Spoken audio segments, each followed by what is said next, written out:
My actuarial training has led me to have a very diverse and very broad career. That included starting in defined benefit corporate superannuation at a life insurance company, but then moving on to do things such as being a derivatives trader, also working in corporate finance and institutional banking. I've worked in trading rooms that were as small as 80 people, right up to a trading room in New York, which was 400 people. I've run quite big teams myself of hundreds of people, running one of Australia's largest private banks, and now I currently have a number of non-executive director roles. When I look back on my career, one of the most memorable times, which was really difficult, was during the global financial crisis.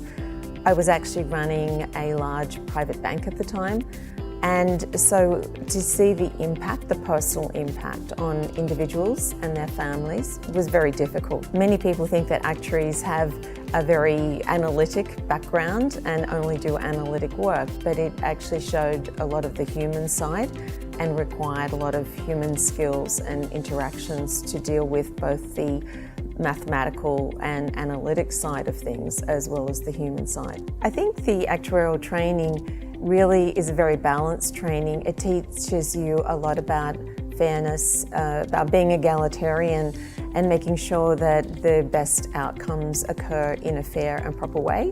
That also sits well with my own background. So I find that the training, it actually gives you a quantitative background to make the judgments and to actually apply them. It's sort of like being a financial social worker at sometimes, I feel. I think actuaries are often considered to be modest because they're quite understated.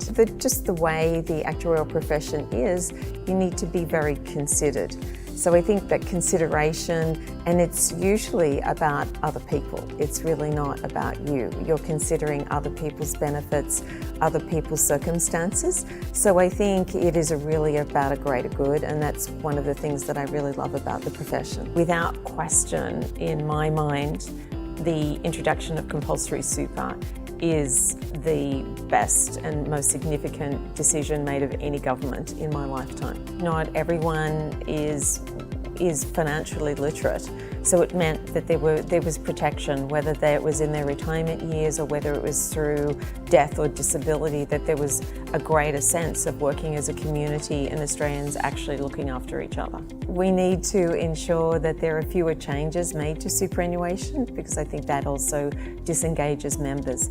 But I think constant activism with the government and with bodies and with employer groups is what is really, really important. In superannuation in the next 25 years, what I would really, really like to see is a better quality of life for all Australians at older ages. It's quite tragic to see the quality of life for some people when they most need care and health benefits and most need to be looked after and they can't afford to be. So I would really like to see, with the ageing population and people living much, much longer than they ever did before, to ensure that they have sufficient funds and sufficient healthcare and sufficient lifestyle that they can actually enjoy and be healthy and try and be fit and enjoy the years that they have and pursue the interests that they have.